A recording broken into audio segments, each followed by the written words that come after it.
వాళ్ళ స్వార్థం కోసం కాకుండా కేవలం చదువుకున్న చదువుని ప్రతి మనిషి రాజ్యాంగబద్ధంగా తన హక్కులు తెలుసుకొని సమాజంలో స్వేచ్ఛాయుతమైన జీవితం పొందడం కోసం ప్రజా సంకల్ప వేదికని ఈరోజు స్థాపించి రాష్ట్ర నలుదిక్కులే కాకుండా యావత్ దేశం అంతా కూడా ఈ యొక్క ప్రజా సంకల్ప వేదిక గురించి తెలియజేయాలని చెప్పి అహర్నిశలు కష్టపడుతున్నటువంటి మన మధురై రంగసాయి రెడ్డి గారికి బొబ్బిలి తరపున మేము కృతజ్ఞతగా చెప్తున్నాం. ఎందుకు అంటే ప్రతి వ్యక్తి తన కుటుంబం కోసం సహాశక్తిలో కష్టపడుతున్నప్పుడు సమాజంలో ఎదురయ్యే సమస్యల మీద, ప్రభుత్వం నుంచి తనకు రావాల్సిన హక్కుల మీద, చట్టపరమైనటువంటి హక్కును పొందడానికి ప్రభుత్వానికి ప్రజలకి మధ్య ఒక వారిదే ఈ ప్రజా సంకల్ప వేదిక అని నేను మీ అందరికీ తెలియజేస్తూ ఉన్నాను. ఈరోజు బొబ్బిల్లో ఈ మీటింగ్ జరగడం నిజంగా మన బొబ్బిలి చుట్టుపక్కల ప్రజలు మరియు చదువుకొని చట్టం పట్ల అవగాహన లేని ప్రతి యువకులకు ఇది ఒక మంచి వేదిక అని చెప్పి నేను భావిస్తున్నాను. ఇప్పటికే చాలా కాలం అయింది సభ మొదలు పెడుతున్నాను. విజయనగరం జిల్లా ప్రజా సంకల్ప వేదిక హ్యూమన్ రైట్స్ అధ్యక్షురాలు మరియు బొబ్బిలి నియోజకవర్గ ప్రజా వేదిక అధ్యక్షులైనటువంటి గోనా మానస గారిని సభాముఖంగా స్టేజ్ మీదకి రావాల్సిందిగా కోరుతున్నాను. వీరికి పూలమాలతో గౌరీ, లక్ష్మి, ఈశ్వరమ్మ, రమ్య గారు సత్కరించవలసిందిగా కోరుతూ ఉన్నాను. చెప్పు.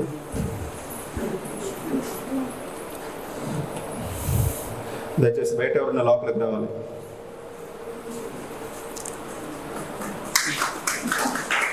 మీ అందరి కరచాల ధ్వనుల మధ్య ఈరోజు మానస గారు బొబ్బిలి ప్రాంతంలో మహిళా విభాగంలో అయినప్పటికీ, రాజకీయంగా అయినప్పటికీ, సామాజికంగా అయినప్పటికీ ముందుండి తన వంతు స్థాయి ఈరోజు ప్రజానికలకు అందిస్తున్నందుకు, ఆవిడకి ఇంత గౌరవం దక్కినందుకు మనందరం కూడా చాలా సంతోషించవలసిన విషయం. అదేవిధంగా ప్రజా సంకల్ప వేదిక జాతీయ అధ్యక్షులైనటువంటి హైకోర్టు న్యాయవాది మధురై రంగసాయి రెడ్డి గారిని సభాముఖంగా స్టేజ్ మీదకి ఆహ్వానిస్తూ ఉన్నాము. ఈ అందరి కరచాల ధ్వనుల మధ్య వీరికి బుక్ ఇవ్వవలసిందిగా దిబ్బ కళ్యాణ్,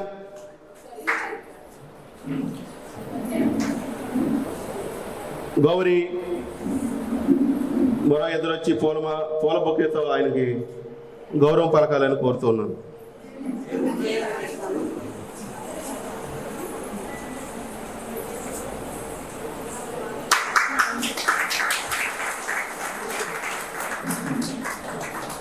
ప్రజా సంకల్ప వేదికలో జర్నలిజం విభాగం రాష్ట్ర అధ్యక్షులు మరియు జనరల్ సెక్రటరీ అయినటువంటి పాటూరు నరేష్ గారిని స్టేజ్ మీదకి రావాల్సిందిగా ఆహ్వానిస్తున్నాం.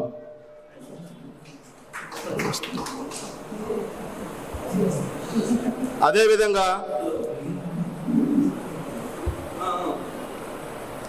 ఆర్టీఐ రాష్ట్ర అధ్యక్షులు జక్కు నరసింహమూర్తి గారిని కూడా స్టేజ్ మీదకి రావాల్సిందిగా ఆహ్వానిస్తున్నాం. స్టేట్ గ్రీవెన్సెల్ ప్రెసిడెంట్ అయినటువంటి బంగారాజు గారిని స్టేజ్ మీదకి ఆహ్వానిస్తూ ఉన్నాం. పూలమాలతో ఆయన గౌరవించవలసిందిగా కోరుతున్నాం.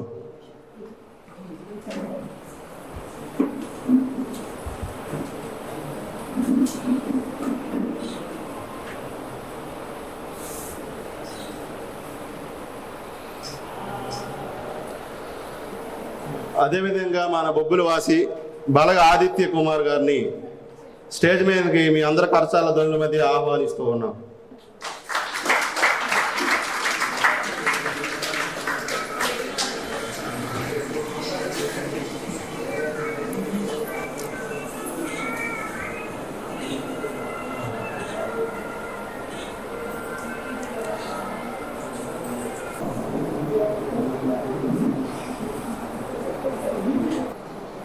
అనేది ఈ సమాజంలో చాలా ప్రాముఖ్యమైనటువంటి కీలక పాత్ర పోషిస్తుంది.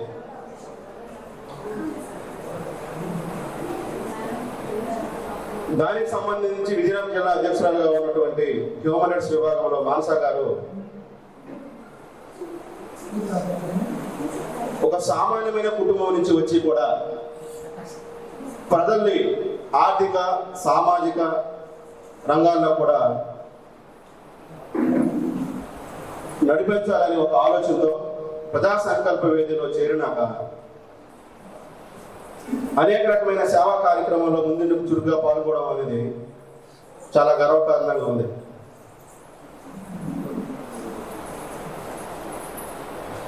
ఈరోజు ఈ కార్యక్రమానికి బొబ్బిల్లో జరపడానికి బొబ్బిల్లో ఉన్న ప్రాంతంలో అనే కాదు, భారత రాజ్యాంగం అనుసరించి చట్ట పరిధిలో అందరం కూడా నిస్వార్థంగా పనిచేయాలనే ఆకాంక్షతో ఈ ప్రజా సంకల్ప వేదిక అనే కుటుంబంలో మీ అందరూ భాగస్వాములు అయినారు. దీనికి సంబంధించి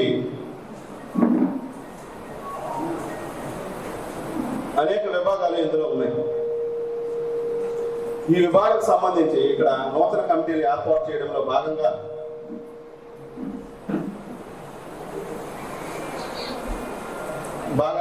ఈరోజు మన ముఖ్య అతిథిగా డిఎస్పీ మేడం గారిని మనం ఇన్వైట్ చేయడం జరిగింది. మేడం గారు ఈ ప్రజా సంకల్ప వేదిక ద్వారా చట్టం గురించి, చట్ట పరిధిలో మనం చేయాల్సినటువంటి విషయాలు ఏమున్నాయి, ఈ మధ్యలో జరుగుతున్నటువంటి ఈ బాల్య వివాహాల గురించి కానీ, ఈ పోక్సో గురించి కానీ, చట్ట పరిధిలో ఒక మనిషి చట్టాన్ని దాటి బిహేవ్ చేస్తే వచ్చే సమస్యలు ఏమున్నాయి,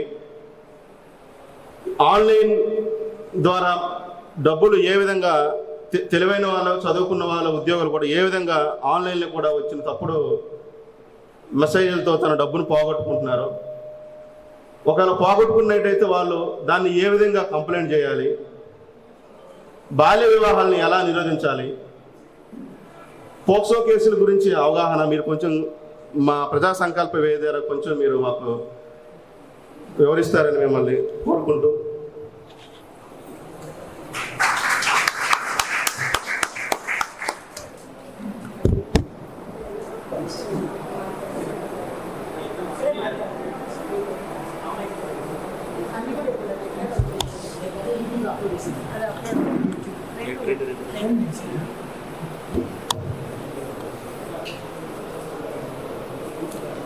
Okay, first of all, good morning to everybody who is present in this occasion, and it's an honor for inviting me here, and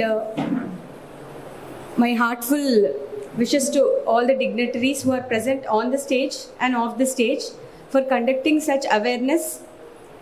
And గౌరవ ఎంపీడీఓ గారు సభాసి రావడంగా కోరుతున్నాం.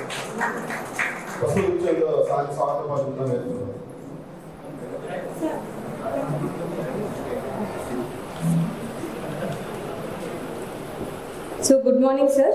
Thank you for being present along with me on this occasion.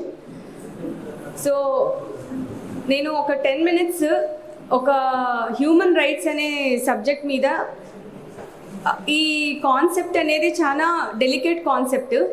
Human rights అనేది ఒకరిచ్చే right కాదు. అంటే ఒకరికి ఎవరికి ఈ right అనేది వేరే వాళ్ళకి ఇవ్వడానికి కూడా వాళ్ళకి రైట్ లేదు. అదే హ్యూమన్ రైట్ అనే కాన్సెప్ట్. ఎందుకంటే హ్యూమన్ రైట్ అనే, హ్యూమన్ అంటే ఏంటి, ఒక మానవుడికి అంటే ఇంట్రికేట్గా బై బర్త్ ఇట్ సెల్ఫ్ ఆ రైట్ వాళ్ళలో ఉంటుంది. So it is very sad that మనం వేరే వాళ్ళకి ఈ రైట్ గుర్తు చేసే పరిస్థితి మనం తెచ్చుకున్నామంటేనే ఇది చాలా సాడ్. ఎందుకంటే as soon as a human is Born వాళ్ళకి ఆ రైట్తో పుడతారు. కాన్స్టిట్యూషన్లో కూడా ఫండమెంటల్ రైట్స్ ఉంటాయి, కానీ హ్యూమన్ రైట్స్ ఉంటాయా? ఉండవు, అంతే కదా. సో హ్యూమన్ రైట్స్ అనేటివి it is a very intricate concept which is by birth a human will have. So వేరే వాళ్ళకి ఆ హ్యూమన్ రైట్స్ ఇవ్వడానికి కూడా హక్కు లేదు. అది నేను చెప్పాలనుకున్న ఫస్ట్ కాన్సెప్ట్. అండ్ మీలాంటి ఈ organisation as an NGO you are doing extremely, అంటే it's a great initiative taken up by the organisers. And ఈ హ్యూమన్ రైట్స్ అనేటివి ఒకరు ఇచ్చేది కాదు, మీకు ఆల్రెడీ ఇన్బిల్ట్గా ఉంటాయి అని అవగాహన సదస్సు కండక్ట్ చేసి వాళ్ళకి గుర్తు చేసే ఒక ఈ ప్రోగ్రామ్కి నన్ను ఇన్వైట్ చేసినందుకు first of all I'm very very thankful. Okay, thank you very much. So ఇందులో యాజ్ అ లా ఎన్ఫోర్స్మెంట్ ఏజెన్సీగా, as a representative of law enforcement agency, నేను నా పరిధిలో ఉన్న కాన్సెప్ట్స్ మీతో నేను షేర్ చేసుకుంటాను. సో లా ఎన్ఫోర్స్మెంట్ ఏజెన్సీకి ఒక బ్యాలెన్స్ లాగా ఫీల్ అవ్వాలి. ఎందుకంటే ఒకవైపు మనం ఆర్డర్ మెయింటైన్ చేయాలి, ఇంకోవైపు ఇతరుల రైట్స్ కానీ, ఇతరుల ఒక ప్రైవసీ కానీ, ఇతరుల ఒక ఎలాంటి వాళ్ళకి భంగం కలిగించకుండా మనం law and order justice delivery చేసే పనిలోనే మేము యాజ్ లా ఎన్ఫోర్స్మెంట్ ఏజెన్సీగా ఉంటాం. సో మనకి యునైటెడ్ నేషన్స్ ఫర్ హ్యూమన్ డిక్లరేషన్స్లో వాళ్ళు చాలా క్లియర్గా కొన్ని గైడ్ లైన్స్ ఇచ్చారు. హ్యూమన్ రైట్స్ అనేటివి ఎలా మనము ఎన్ఫోర్స్ చేయాలి, ఎలా ఒక హ్యూమన్కి డిగ్నిటీ అనేది మనము ఇవ్వాలి. Dignity is the only thing for which everybody is craving for, correct కదా? మనం రెస్పెక్ట్ చేయాలి, ఎదుటి వాళ్ళ యొక్క డిగ్నిటీ మనం కాపాడాలి.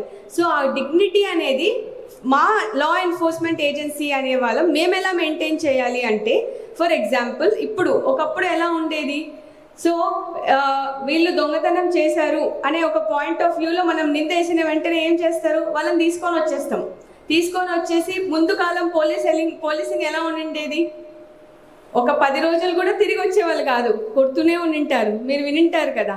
కానీ ఇప్పుడు అలా జరగడానికి లేదు. ఎందుకంటే మనకి number of supreme court guidelines వచ్చాయి, మనకి D K Basu versus state of West Bengal guidelines కూడా ఉన్నాయి.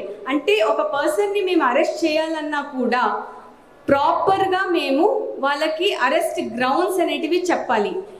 తర్వాత వాళ్ళ రిలేటివ్కి మేము ఇన్ఫార్మ్ చేయాలి, ఖచ్చితంగా మేము వీళ్ళని తీసుకొని వెళ్తున్నాము. సో ఇవన్నీ human rights from law enforcement agency నుంచి వస్తారు. సరే, ఒకప్పుడు ఏంటి, ఏ అనే పర్సన్ని మేము అరెస్ట్ చేసాము అంటే ఏంటి, ఎవరో ఒకరు చెప్పింటారు తీసుకొని వచ్చాలని. ఆ తర్వాత అతన్ని మనము కస్టడీలో ఉంచేసి ఒక 10 days 15 days తర్వాత ఇతని కాదు ముద్దాయి అని తేల్చి అతన్ని పంపిస్తే ఆ 10 రోజులు అతని మానసికంగా పడిన బాధకి మనం తిరిగి ఇవ్వలేం కదా. అందుకనే ఇప్పుడు ఫోరెన్సిక్ అనాలిసిస్ ద్వారా ఖచ్చితంగా మేము సర్కమ్స్టాన్షియల్ ఎవిడెన్స్ అనేది మేము ఫామ్ చేయాలి. ఖచ్చితంగా ఇతనే నిందితుడు అనేది మేము ప్రూవ్ చేయకపోతే రిమాండ్ కూడా కోర్టు తీసుకోదు. సో అంతగా హ్యూమన్ రైట్స్ అనేటివి ఇప్పుడు ఇంపార్టెన్స్ లేక వచ్చింది. మేము ఎలా ప్రూవ్ చేయగలుగుతాము ఇతనే నిందితుడు అనేది? CCTV cameras, body worn cameras, అంటే identification, DNA profiling. So scientific analysis ద్వారా ఆ నిందితుడి యొక్క ఐడెంటిటీ ప్రూవ్ చేస్తే కానీ కోర్ట్ కూడా తీసుకోదన్నమాట. So this is one of the way మేము లా ఎన్ఫోర్స్మెంట్ ఏజెన్సీస్ నుంచి మేము పాటించే కొన్ని గైడ్ లైన్స్. ఖచ్చితంగా టెక్నికల్ ఎవిడెన్స్ అనేది చాలా క్రూషియల్ రోల్ ప్లే చేస్తుంది. సో మనం కరెక్ట్ లైన్స్లో మనం వెళ్ళగలుగుతున్నాం. సో రాంగ్ అంటే ఇప్పుడు మనకు జస్టిస్ సిస్టంలో నిందితుడిని మనము శిక్ష వేయకైనా పర్వాలేదు, కానీ ఇన్నోసెంట్ని మాత్రం శిక్ష పడేట్టుగా చేస్తే దట్ ఈస్ నాట్ కరెక్ట్. అదే మన జస్టిస్ సిస్టమ్ అనేది చెప్తుంది. So from our side how we are going to help. So second point what I want to tell use community policing. So community policing అంటే ఏంటి? సో మీలాంటి వాళ్ళే ఖచ్చితంగా మీరు స్కూల్స్కి వెళ్ళాలి. స్కూల్స్కి వెళ్ళి వాళ్ళ రైట్స్ ఏంటో వాళ్ళకి చెప్పాలి. ఇప్పుడు కొంతమంది ఇప్పుడు సార్ చెప్తున్నారు పోక్సో గురించి మీకు అవగాహన కలిగించి. పోక్సో యాక్ట్ గురించి అమ్మాయిలకి ఐడియా ఉంది, కానీ అబ్బాయిలకి ఐడియా ఉండడం లేదు. ఎవరికి ఐడియా ఉండాలి? పోక్సో యాక్ట్ అబ్బాయిలకే కదా. చాలా సాడ్ పార్ట్ ఏంటంటే మీరు ఏం చేయాలంటే గర్ల్స్ స్టూడెంట్స్ అందరినీ పక్కన పెట్టి పోక్సో ఉంది. అవును, ఇప్పుడు పోక్సో యాక్ట్ గురించి ఎవరికి తెలియాలి? Boys have to be known that there is an act called POCSO. 18 years below ఉన్న చైల్డ్కి తన కన్సెంట్ ఉన్నా కూడా, తనకి ఇష్టపూర్వకంగా వెళ్ళినా కూడా ఆ అబ్బాయితో పోక్సో యాక్ట్ వర్తిస్తుంది. చాలా మంది ఏమనుకుంటారు, కన్సెంట్ అనేది ఇచ్చినాం కదా, ఇష్టపూర్వకంగా వెళ్ళాం కదా, అది రేపు ఎలా అవుతుందో అబ్బాయిలకు తెలియదు. సో ఈ పోక్సో యాక్ట్లో మెయిన్గా అబ్బాయిలకి అవగాహన కల్పించాలి మీరందరూ. సో అంతే కదా, అమ్మాయిలకి మీకు రైట్ ఉంది, మీకు రైట్ ఉంది, మీకు రైట్ ఉందని మన అమ్మాయిలకి చెప్తున్నాం. మరి అబ్బాయిల సైడ్ మీకు డ్యూటీ కూడా ఉంది అని చెప్పి వాళ్ళకి గుర్తు చేయాలి మనం. ఈ పోక్సో యాక్ట్ అనేది చాలా very very very important act. అందులో మనకి విజయనగరం జిల్లాలో మనకి చాలా క్విక్ ట్రయల్ జరుగుతుంది. నిజంగానే పోక్సో జడ్జ్ మేడంకి చాలా హ్యాట్స్ ఆఫ్ చెప్పాలి. ఎందుకంటే మినిమం 20 years పనిష్మెంట్ ఇది. ఒక్కసారి పోక్సో యాక్ట్లో కన్విక్షన్ జరిగితే 20 years కంపల్సరీ పనిష్ అవుతారు. సో ఇప్పుడు ఆ అమ్మాయి కన్సెంట్ ఉన్నా కన్సెంట్ లేకపోయినా కూడా, even this is called technical rape. ఈ టెక్నికల్ రేప్లో ఏంటంటే ఇష్టపూర్వకంగానే ఆ అమ్మాయి వెళ్ళిపోతుంది ఆ అబ్బాయిని. కానీ ఆ అబ్బాయిలకి తెలియాలి, అలా తీసుకొని వెళ్ళకూడదు. అమ్మాయి ప్రోద్బలం పెట్టినా కూడా 18 years వరకే ఆగమని చెప్పాలి వాళ్ళకి. ఇది మనం చేయాల్సిన మొదటి బాధ్యత మనందరికీ. సో ఎందుకంటే ఆ అబ్బాయి లైఫ్ అనేది పాడవుతుంది కేవలం ఎందుకు, అబ్బాయికి అవగాహన లేకపోవడం వల్ల. సో మన ఎవ్రీబడీస్ రెస్పాన్సిబిలిటీ దట్ ఇలాంటి యాక్ట్స్ ఉన్నాయి. సో ఈ యాక్ట్స్ పరంగా వాళ్ళకి అవేర్నెస్ మనం కలిగించాలి. ఇది ఒకటి ఇంపార్టెంట్. Next child marriages. ఇప్పటికీ యాక్చువల్గా చైల్డ్ మ్యారేజెస్ సౌత్ ఇండియాలో వరకు అయితే చాలా చాలా కంట్రోల్ అయింది. సో బీట్ మహిళా పోలీస్ అనేది చాలా ఇంపార్టెంట్ రోల్ ప్లే చేస్తున్నారు. ప్రతి స్కూల్కి వెళ్ళి గుడ్ టచ్ బ్యాడ్ టచ్ అనే కాన్సెప్ట్. మీకు ఒక చిన్న ఎగ్జాంపుల్ చెప్తాను. తెర్లాం లిమిట్స్లో మనకి ఒక స్టూడెంట్, అంటే she very I think 6th class అమ్మాయి స్కూల్ నుంచి, అంటే వాళ్ళ ఇంటి వాళ్ళు బస్సు ఎక్కేసి ఇంటికి పంపించారు. సో ఆ అమ్మాయి ఇంటికి జస్ట్ ఇంకా రీచ్ అయ్యే టైంలో ఆ అమ్మాయికి తెలిసిన అతను ఆ అమ్మాయిని బ్యాడ్ టచ్ చేశారు, ఇష్టం వచ్చినట్టు బిహేవ్ చేశాడు. కానీ తెలిసిన అతనే. ఆ అమ్మాయి ఇమ్మీడియట్గా పోలీస్ స్టేషన్కి వచ్చి ఇతను బ్యాడ్ టచ్ చేశారు అని చెప్తున్నారు. అమ్మ నాన్నలు అలా ఏం ఉండదు, మనకు తెలిసిన వాళ్ళంటే అమ్మాయి ఒప్పుకోలేదు. లేదు ఇతను బ్యాడ్ టచ్ చేశాడు అని చెప్పి కంపల్సరీ అతను శిక్ష పడాలి అని చెప్పి పోలీస్ స్టేషన్లో కూర్చుంటే ఈ మధ్యనే పోక్సో యాక్ట్ రిజిస్టర్ చేశాము అతని మీద. సో అంత ఇంపాక్ట్ కమ్యూనిటీ పోలీసింగ్ అనేది జరుగుతుంది. అంటే ఆ మహిళా పోలీస్ ఏనాడో అనుకుని ఉండదు ఆ అమ్మాయి చేసిన ఇంపాక్ట్. ఎందుకంటే చిన్న పిల్లల మైండ్లో చాలా తొందరగా ఇది మనకి ఇంపాక్ట్ క్రియేట్ అవుతుంది. సో ఇలాంటి ఆర్గనైజేషన్స్ స్కూల్స్ అండ్ కాలేజెస్కి వెళ్ళి ఇలాంటి యాక్ట్స్ మీద పిల్లలకి అవగాహన కలిగిస్తే డెఫినెట్గా ఇది చాలా, అంటే ముందు ఒకప్పుడు మనకు తెలిసిన వాళ్ళే చేస్తారు ఇవి. అంటే మన మామయ్యలే ఉంటారు, తెలిసిన నేబర్సే ఉంటారు. కానీ ఒకప్పుడు భయంతో బయటికి వచ్చేవాళ్ళు కాదు. ఇప్పుడు భయం లేకుండా పోలీస్ స్టేషన్కి వచ్చిందంటే అమ్మాయికి నిజంగానే హ్యాట్స్ ఆఫ్ చెప్పాలి. అండ్ ఆ మహిళా పోలీస్కి నిజంగానే we have to congratulate that మహిళా police who has done her duty. So I expect all of you also to give awareness on such rights which are inbuilt. అలానే చైల్డ్ మ్యారేజెస్ గురించి కూడా మనము అవగాహన కల్పించాలి. Because child marriage it is not allowed as per law. చాలా మంది parents తెలియకుండా అలా చేసినప్పుడు ఇమీడియట్గా మాకు రెస్పాన్స్గా you have to give us information and మేము ఇమీడియట్గా మేము యాక్ట్ చేయబడతాం. అలానే ఆన్లైన్ బెట్టింగ్ గురించి కూడా సార్ మీకు చెప్పమన్నారు. మీకు అందరికీ తెలుసు బొబ్బిల్లో ఇప్పుడు ఆన్లైన్ బెట్టింగ్ది మేము ఒక పెద్ద కేసు చేస్తున్నాము. ఆన్లైన్ బెట్టింగ్ అనేది చాలా చాలా డేంజరస్ గేమ్. ఇది ఒక చైన్ సిస్టమ్గా నడుస్తుంది. కేవలం ఒక లింక్ ప్రెస్ చేస్తే ఆ 5,000 10,000 అనే అమౌంట్తో స్టార్ట్ చేసి 15 lakhs to 20 lakhs జస్ట్ 10 రోజుల్లో పోగొట్టుకొని ఆ డబ్బులు ఎలా కట్టాలో తెలియక వాళ్ళు సూసైడ్ చేసుకుంటున్నారు చాలా మంది పిల్లలు. ఎందుకంటే ఆ గేమ్, ఆ ఆన్లైన్ బెట్టింగ్ గేమ్ అనేది అంత అడిక్టివ్. సో ఇది ఒక చైన్ సిస్టమ్గా నడిచినప్పుడు ఇట్లాంటి వాళ్ళని మాత్రం మేము వదిలిపెట్టము. డెఫినెట్గా దే విల్ బీ పనిష్డ్. మేము ఎలా వీళ్ళందరినీ ఈ చైన్ ఏదైతే ఉంటారో ఈ చైన్ సిస్టంలో వాళ్ళని పనిష్ చేయబడుతుంది. ఖచ్చితంగా we will punish them. Because number of బొబ్బిల్లో స్టూడెంట్స్ విజయనగరం డిస్ట్రిక్ట్లో చాలామంది ఆన్లైన్ బెట్టింగ్కి అంటే వాళ్ళకు ఒక అడిక్షన్ అయిపోయింది. దాంట్లో నుంచి బయటపడాలా ఎలా తెలియట్లేదు. సో ఖచ్చితంగా ఎవరైతే ఆ బిగ్ కింగ్ పిన్స్ అంటారు వీళ్ళని, ఈ బుక్కీస్ ఎవరైతే మనం పట్టుకుంటామో ఫస్ట్, మిగిలిన వాళ్ళందరూ కొలాప్స్ అవుతారు.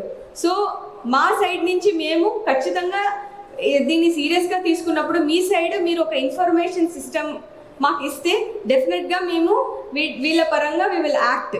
So it is going to be a cooperation and coordination, so we will work together and we will protect, because quality life is the best human right which we can give, a right to live with dignity.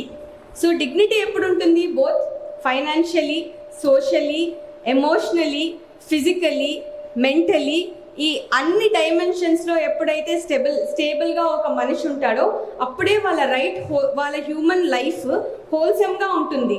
Then only that human right అనేది వాళ్ళకి కంప్లీట్గా మనం ఇవ్వగలుగుతాము.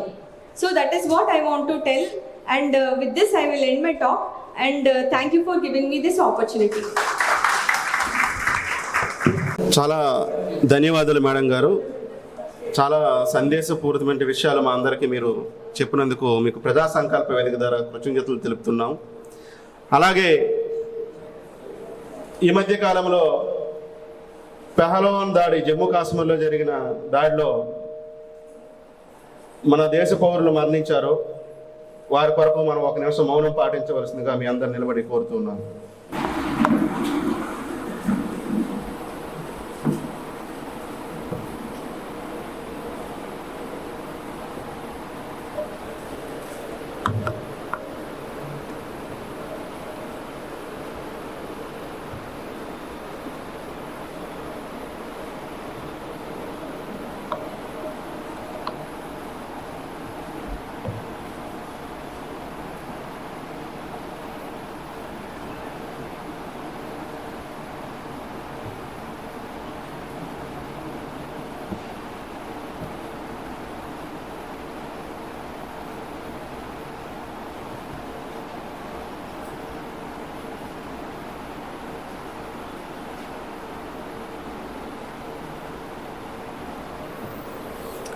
ధన్యవాదాలు.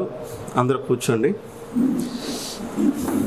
ఇప్పుడు మన మధ్యలో ఉన్నటువంటి Bobbili MPDO Ravi గారు తమ సందేశాన్ని మనకు ఇవ్వాల్సిందిగా కోరుతూ ఉన్నాం.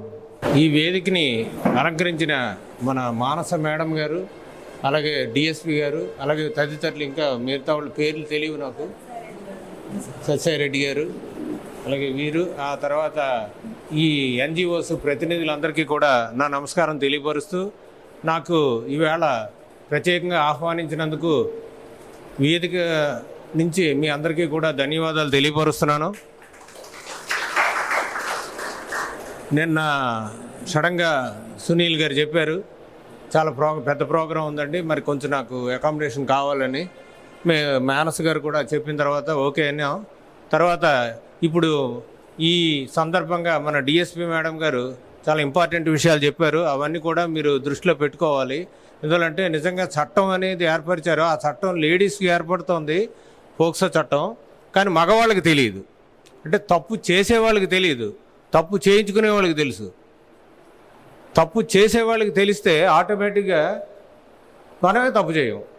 మగవాడిగా తప్పు చేయకూడదు, ఆ చట్టం మనది, ఆ ఎఫెక్ట్ మనకే ఎక్కువ ఉంటుంది అన్న ఫీలింగ్ వాళ్ళకి రావాలి అంటే మీరందరూ కూడా అవేర్నెస్ ఇవ్వాలి వాళ్ళకి. మా ఆఫీస్ నుంచి, మా స్టాఫ్ నుంచి, మేము ఎలాగైతే మాకు మహిళా పోలీసులు ఉన్నారు వాళ్ళ ద్వారా కూడా మేము అవేర్నెస్ ఇప్పిస్తున్నాం. అన్ని చోట్ల కూడా బ్యాడ్ టచ్, గుడ్ టచ్ కూడా తెలియపరుస్తున్నాం. మాకు మంచి నెట్వర్క్ కూడా ఉంది మహిళా పోలీసుల ద్వారా, ఆ ప్రాబ్లం లేదు. అయితే ప్రజల్లో కావాలి అనుకుంటే ఎన్జిఓస్ ఉత్సాహంగా చేస్తే ఇంకా అందరికీ తెలుస్తుంది. నిజంగా చాలామందికి ఆ చట్టం తాలూకా పనితీరు ఏమి తెలియదు. మీరందరూ కూడా ఈ విషయంలో శ్రద్ధ వహించాల్సింది కోరుతున్నాను. అదేవిధంగా ఈరోజు ఇక్కడ అన్ని రకాల అవేర్నెస్ గురించి మీటింగ్ పెట్టుకున్నారని మన మేడం గారు చెప్పారు, మానస్ మేడం గారు. నిజమే, ఎందువల్లంటే ఇంతటి ఒక మహత్కర భవిష్యత్తు నిమిత్తం మీరు తయారైనందుకు నాకు కూడా చాలా సంతోషంగా ఉంది. ఎందువల్లంటే అవేర్నెస్ మనం కలిగించడం మనకు ఉండడం కాకుండా అందరికీ కలిగించడం కష్టం అవేర్నెస్ అనేది. అయితే ఇప్పుడు మనకు వాట్సాప్లు వచ్చాయి, యూట్యూబ్లు వచ్చాయి, అన్నీ రావడం వల్ల అన్ని విషయాలు కూడా సెకండ్స్లో తెలిసిపోతుంది మనకి. ఎక్కడ ఏం జరిగినా, ఎక్కడ దేశాల్లో జరిగిన విషయాలు కూడా తెలిసిపోతున్నాయి. ఇదివరకు మనకు అలా తెలిసేది కాదు. అంత ఫాస్ట్గా మనం నాలెడ్జ్ ఎక్వైర్ చేసుకుంటున్నాం. అదేవిధంగా నాలెడ్జ్ని మర్చిపోయి కొన్ని పనులు కూడా చేస్తున్నాం. ఇప్పుడు ఇందాక బెట్టింగ్ అది చెప్పారు, స్టార్టింగ్లో చాలా బాగుంటుంది అది. మీకు ఎగ్జాంపుల్ చెప్తాను. మనం పేకాట ఆడుతూ ఉంటాం, మీరు అందులో ఎవరు ఆడారో మనకు తెలియదు, కానీ పేకాట ఆడే వాళ్ళకి ఎప్పుడు ఒకే చోట పేకాట ఎందుకు ఆడుతారు చెప్పండి? ఎక్కడ డబ్బులు పోతే అక్కడే వెతుక్కోవాలనే ఉద్దేశంతో అక్కడే ఆడుతూ ఉంటారు. వేరే చోట ఆడితే ఏమో అక్కడ డబ్బులు రావు. ఎందుకంటే ఆ పేకాట్లో ఆ ప్లేస్లో ఆ ఈస్ట్లో కూర్చున్న చోటే పోతాయి. మళ్ళీ అదే ప్లేస్లో అదే మోడల్లో కూర్చుని ఆడుతారు. ఎందుకంటే మళ్ళీ అక్కడే మనమైనా సరే ఇంటి దగ్గర నుంచి వెళ్తుంటే డబ్బులు ఎక్కడ పడిపోతే అక్కడే దిగుతాం, కానీ ఇంకో వీధిలో ఎతకం కదా. అలాగే ఇది కొంచెం అది ఫస్ట్ టైము అలా మొదలెట్టింది. ఎంతవరకు వెళ్ళిపోతారంటే దానికి అంతం లేదు. ఇప్పుడు పేకాట తగ్గింది, బెట్టింగ్ పెరిగిపోయింది, అది కూడా సెల్ ద్వారా. దానివల్ల ఏమవుతుందంటే మనం చేసే పని పక్కవాడికి కూడా తెలియదు, అంత సింపుల్గా చేసుకుంటున్నాం అనమాట. దానికి ఒక మేడం గారు అన్నట్లు చైన్ ఉంది, లింకులు ఉన్నాయి, చాలా లింకులు ఉన్నాయి. ఆ లింకులతో పాటు ఇంకో లింక్ ఏదైనా నొక్కేసామనుకోండి, మన బ్యాలెన్స్ కూడా ఖాళీ అయిపోతూ ఉంటుంది ఒక్కోసారి. ఈ మధ్య మనకి కాలర్ ట్యూన్ మారింది, చూశారు కదా. సోషల్ మీడియా ద్వారా వచ్చినవి ఏవి కూడా మీరు నమ్మద్దు, ఇలాంటివి వస్తున్నాయి చూసారా. అన్నీ విన్న తర్వాత ఓ లింక్ వస్తుంది, అది నొక్కేస్తున్నాం. అది విన్న తర్వాత కూడా కొన్ని నొక్కేస్తున్నాం. దాంట్లో ముందు నొక్కద్దని ఉంటుంది, అది మనకు అలవాటు అయిపోతుంది. మనం ఈరోజు సెల్ తోటి మనందరం కూడా సెల్ తోటి సహజీవనం చేస్తున్నాం కాదా చెప్పండి? ఉదయం లేచి రాత్రి పడుకుని 11:30, 12 వరకు సెల్ పక్కనే పెట్టి పడుకుంటున్నాం. ఎంత ఎలర్ట్గా ఉంటున్నాం తెలుసండి. అందులో మెసేజ్ వస్తే టప్పని లేచిపోతాం. మనం అదే అలారం పెట్టుకుని 5:30కి అలారం కొట్టినా లేవం. మెసేజ్ టింగ్ అంటే చాలు తెలివి వచ్చేస్తుంది. అలాగే భార్యాభర్తలు కూడా సాధ్యమైనంత వరకు దూరంగా ఉంచేలా చేస్తుంది ఈ సెల్లో. అటు ఇంటికి వెళ్ళిన తర్వాత భార్యతో మాట్లాడడానికి అవకాశం లేదు, భర్తతో మాట్లాడడానికి ఆవిడకి అవకాశం లేదు. అది యూట్యూబ్లో ఏదో కొడితే ఒక కూరగాయలు వంట ఎలా చేయాలని కొడితే ఆ 100 కూరగాయలు వస్తాయి. ఈలోగా పొయ్యి మీద పెట్టి మాడిపోతాయి. పొరపాటుని ఒక చీర కొట్టామనుకోండి ఎక్కడో బాగుందని, ఇంకా అక్కడి నుంచి రోజు చీరలే వచ్చేస్తాయి. అదేదో కొని వరకు మనకు మనశ్శాంతి ఉండదు. తీరా పోని కొందాం, ఆన్లైన్ కొడదాం అనుకోండి, అది 5.5 గజాలు ఉండదు, 4.5 గజాల చీర ఉంటుంది. పని మనిషికి ఇస్తే తీసుకోదు, ఇంట్లో కట్టుకోలేరు. మళ్ళీ చుట్టు తిరిగి మనకేంటి, నైటీయే గతి. మగవాడికి 90, ఆడవాళ్ళకి 90. అది కూడా హ్యూమన్ రైట్స్లో భాగం అయిపోయింది. ఇప్పుడు ఏమాత్రం తిరగబడి అడిగితే చాలా డేంజరు. ఇంకంతే, అది దేన్నే సమానత్వం అంటారు. ఇప్పుడు చూడండి, యూట్యూబ్లో చూస్తున్నారు, 3 రోజులు నువ్వు వంట చేయి, 3 రోజులు నేను వంట చేస్తాను, అది సమానత్వం అట. 3 రోజులు నువ్వు బజార్కి వెళ్ళి 3 రోజులు నేను బజార్కి వెళ్తాం.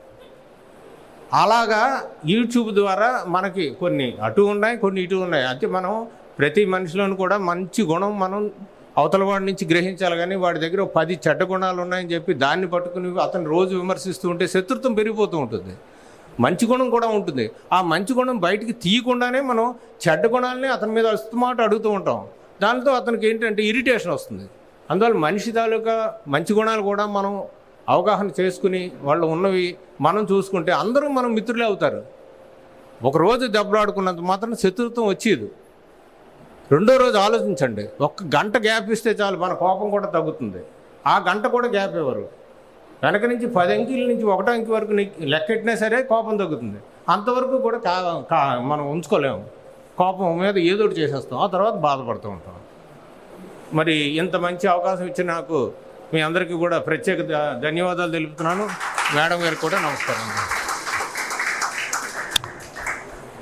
ఈరోజు మా ఆహ్వానాన్ని స్వీకరించి ప్రజా సంకల్ప వేదికలో భాగస్వాములైనటువంటి మన డిఎస్పి మేడం గారికి, ప్రజా సంకల్ప వేదిక జాతీయ అధ్యక్షులు మరియు విజయనగరం జిల్లా హ్యూమన్ రైట్స్ అధ్యక్షులు వారి ఇరువురు సమక్షంలో చిన్న సన్మానం చేయడకు కమిటీ సభ్యులు నిర్ణయించుకున్నారు. దానికి మాకు అవకాశం ఇవ్వాల్సిందిగా డిఎస్పి మేడం గారిని కోరుతున్నాం.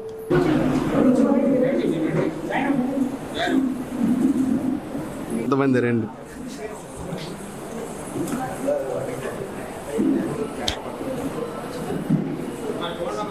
స్టేజ్ మీద జాగ్రత్తగా ఉండాలి, చిన్న ప్లేస్ ఉంది కొంత చూసుకోండి.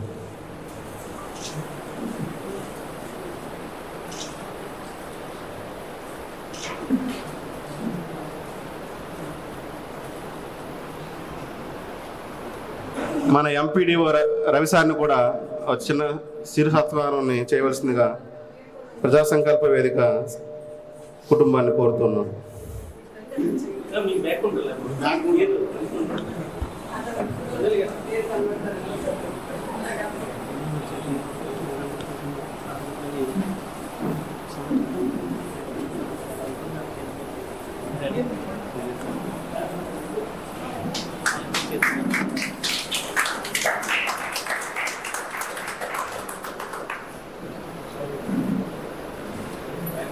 ప్రజా సంకల్ప వేదిక అనే ఈ సంస్థను స్థాపించి హైకోర్టు న్యాయవాదిగా తమ బాధ్యతలు నిర్వర్తిస్తూ ఉన్నటువంటి మా జాతీయ అధ్యక్షులు రంగసాయి రెడ్డి గారికి మన బొబ్బులి ప్రజానీకం తరపున మన డిఎస్పి గారు మరియు ఎంపీడీఓ గారి చేతుల మీదుగా సన్మానం చేయవలసిందిగా కోరుచున్నాం. తీసుకుంది ఒక్క విషయం మేడం కదా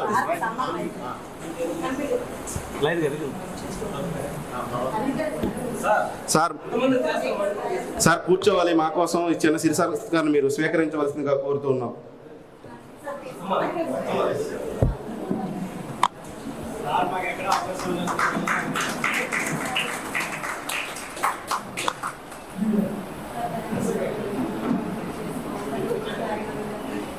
ఈ సభలో నాకు తెలిసిన వాళ్ళు కూడా ఒక ఇద్దరు ఉన్నారు ఎన్జిఓస్. నేను గొల్గొండ మండలం ఎండిఓగా చేసినప్పుడు పుత్తడిగైరంపేట సభ్యులు ఉన్నారు. ఒకలే కనబడుతున్నారు, బయటికి వెళ్ళారు. మీరు కూడా వాళ్ళు ఇప్పుడు నాకు ఇందాటి నుంచి చూస్తున్నాను. మరి దూరం టైం ఎక్కువైపోయింది కదా, 12 సంవత్సరాలు అయిపోయింది నేను అక్కడ చేసి. చూశాను, బాగానే ఉన్నారు పనులండి. మీరు కూడా ఎన్జిఓ చేస్తున్నారు. అక్కడ కూడా వీళ్ళు నా దగ్గర ఉండేవారండి, పుత్తడిగైరంపేట. థ్యాంక్ యూ అమ్మ. Thank you.